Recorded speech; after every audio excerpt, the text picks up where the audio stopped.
Olá, meus amados, tudo na paz? Aqui é o irmão Alex, com mais uma palavrinha aí, para que nós venhamos crescer o nosso conhecimento, beleza? Hoje a palavra que nós vamos estar lendo aqui, no dicionário bíblico, é a palavra possessão diabólica, beleza? Vamos lá então.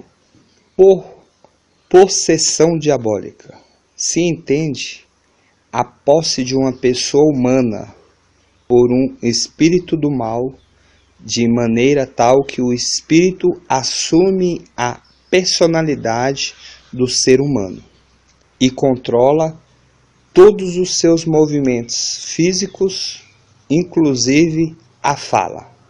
A crença na possessão diabólica não aparece no Antigo Testamento, nem em qualquer outra obra literária anterior às do judaísmo, nos últimos séculos antes de Cristo. Os antecedentes da crença na possessão está na crença no poder dos demônios de causar calamidades das quais não se conhece a causa natural. Na Mesopotâmia, as doenças eram comumente atribuídas aos demônios.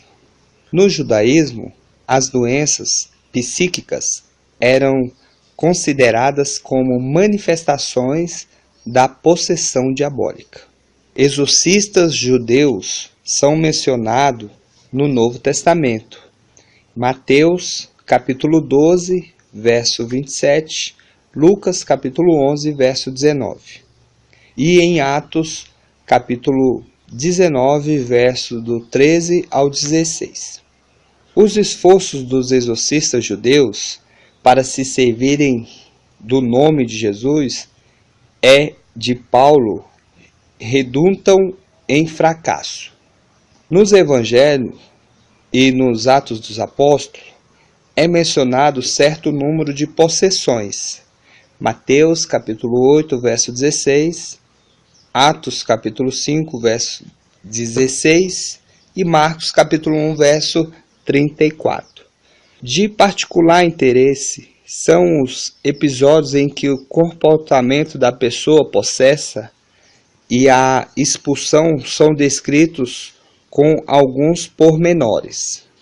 O espírito imundo confessa Jesus e agita a pessoa quando é expelido. Marcos capítulo 1, verso 23 ao 27. E Lucas capítulo 4, verso 33 ao 36. O endemoniado de Gerasa vivia em cemitérios, revelava extraordinária força, lançava injúrias contra si mesmo, confessou Jesus.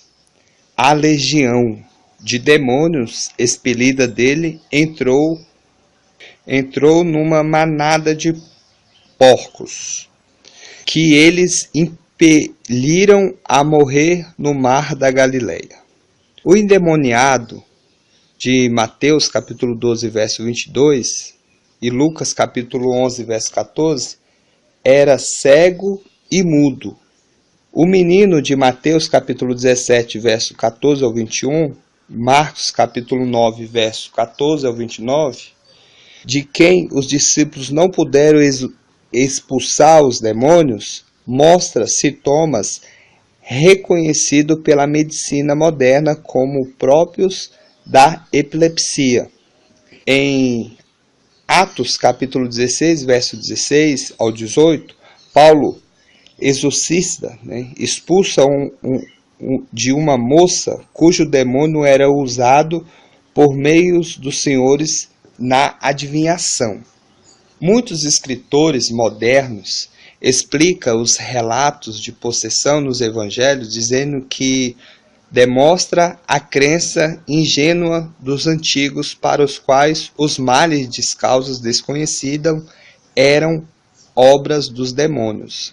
As pessoas que eram chamadas de possessas sofriam de desordens psíquicas que não podiam ser reconhecidas como tais. Um exorcismo, semelhante ao exorcismo dos evangelhos, é atribuído a Polônio de Tiana, na vida escrita por Filóstroto. Contudo, essa obra vem do século III depois de Cristo. Esses escritores pensam que Jesus se acomodou a essas crenças populares e usou a linguagem que concordavam com ela. Fazendo isso, dizem, Jesus não fez nem mais nem menos do que tinha feito em outras áreas, em que a ciência moderna tem avançado muito além do conhecimento de seu tempo. Assim, como sua linguagem aceita que a Terra é plana e o universo geocêntrico, assim também ele aceita a explicação demoníaca das desordens psíquicas.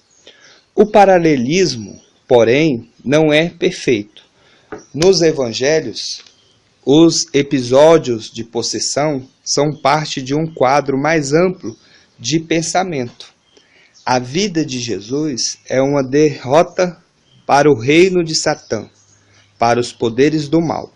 Eles reconhecem a presença de um supremo poder e se rebelam com a sua aproximação. O discurso de Jesus, de Yeshua, proferido quando os fariseus explicam o poder dele como devido a um pacto com os demônios, é um dos mais severos nos evangelhos. A recusa em crer que ele manifesta com o poder do Eterno, com o seu domínio sobre os demônios, é o pecado contra o Espírito Santo, que não é perdoado. A severidade do discurso torna difícil aceitar a explicação segundo o qual não havia demônios para expulsar. Esse problema não deve ser confundido com a realidade das curas relatadas nos episódios. Os endemoniados, de fato, revelam desordens psíquicas. A questão não é se o Yeshua se acomodou à linguagem popular, mas se os autores das tradições evangélicas possuíam outros recursos para descrever essas desordens psíquicas e sua cura independente.